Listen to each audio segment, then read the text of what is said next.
Hey girls, I am not there today. Our shower decided to start leaking through our ceiling tonight, so I am going to be at home, hopefully with a plumber at our house getting it fixed. So I know a horrible day for me to be gone, and I just thought it would be way easier for me to give you directions via video. If you have questions throughout class, you can email me. I'll have my phone with me and I can check them and get back to you. Um, Okay, first thing you guys need to do today is pull out or open up your computers and open up the document with the nutrition or food label video worksheet that you worked on in class on Friday.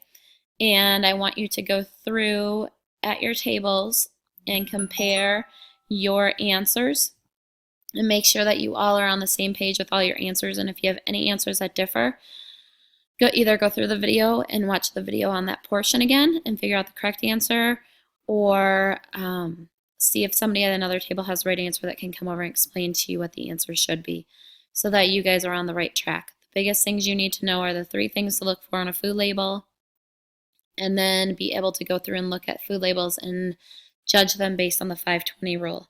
Now, when you're looking at things for the 520 rule, 5% or less means that there's not much of that in a food. 20% or more means there's a lot of that in a food. And you're going to find, let's see if I can pull up a food label here. You're going to find all that stuff on the far right hand side, not the grams. You're going to want to look at the percentages. So let's see if I have one here and I can kind of walk you through it. Okay, so like for Ruffles, here is where we're going to look for this stuff. So you would see if you look through here and look at all the percentages for everything, everything is a pretty low amount. And then as you go down and look at the vitamins and minerals, everything is a pretty low amount. Now we want to keep our numbers low for total fat. You don't want to be close to 20% because we want that number to be low. Cholesterol, we want that to be a low percent also. Sodium, we want that to be a low percent. Carbohydrates and proteins and vitamins and minerals, you can have those numbers at 20 or above. We just don't want to get more than 100% for the whole day for those nutrients. So that's kind of how you're going to go through and look at labels. Then today, let's see here. We're going to go through and you guys are going to vote as a class on what you want your project to be. So we're going to take this information that we have learned about and we're going to do some sort of project with it using food labels. And these are the ones that we pulled off of all of my class and Morley's classes and just came up with big ideas. So looking at vending machines, and is what the food we have in there a healthy food choice, or do we need to improve that? And if we did, we need to look at the food labels for the things that are in there and then come up with different ideas that we could propose to the vending machine company of foods that would have certain health criteria that we could use. The Wednesday table that we talked about, do you want to tackle that project? If you do, what do we want to do? You're going to have to look at the foods that are already there, prove to people why they are not good, and what we need to do to come up with better ideas. And then people came from the other class and Morley came up with facts classes and people making food and that kind of thing. We'll talk about that on Friday. Cafeteria, breakfast choices.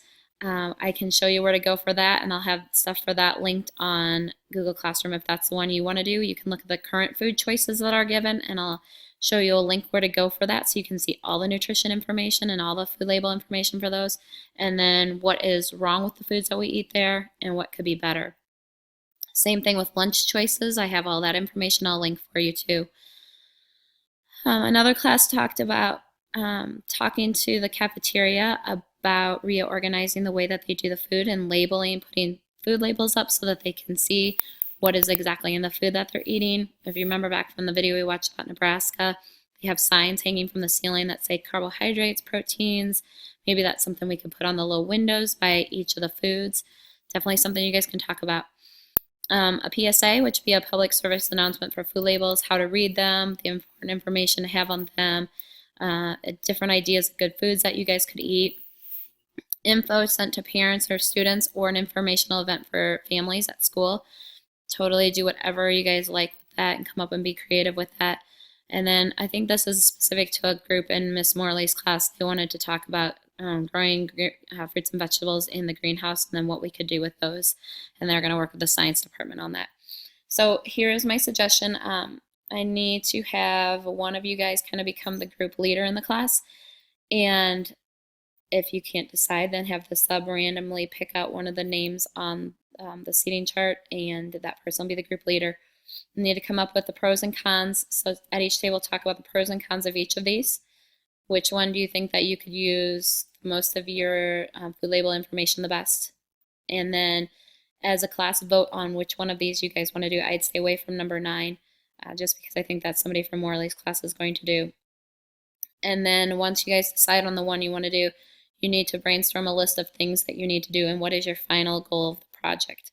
So if it's, for example, fixing vending machines, it would be we want to get more food that people like in the vending machine, or we want to see if the vending machines are really healthy enough for us, and then come up with a plan on how we want to do that.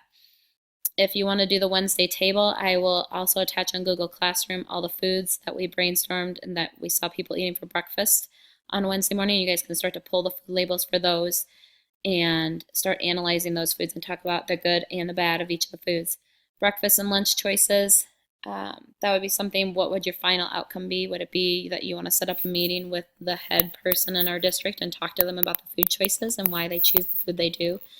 And I'll link the current nutrition information for all those foods on Google Classroom too. So if you have questions throughout this project, have one person in the class, not the whole class, one person email me, and I'll have my phone with me during the day, and I'll just try to get back to your emails as quick as I can. But please, please try to decide on one of these and then start brainstorming a list of things to do that we need to do in order to make this a success. If you want to open up a Google Doc and have somebody type on that, that would be awesome. Just make sure you share it with me. And then if you share it with me, I can comment on things while you guys are in class, while I'm sitting probably right here tomorrow watching TV and working with the plumber. So make sure we get something done tomorrow, and then we will be in PE on Tuesday, and we'll be back in health on Friday, and then get down to business when I'm there with you to work on this. All right, have a great day, and I'll see you on Tuesday.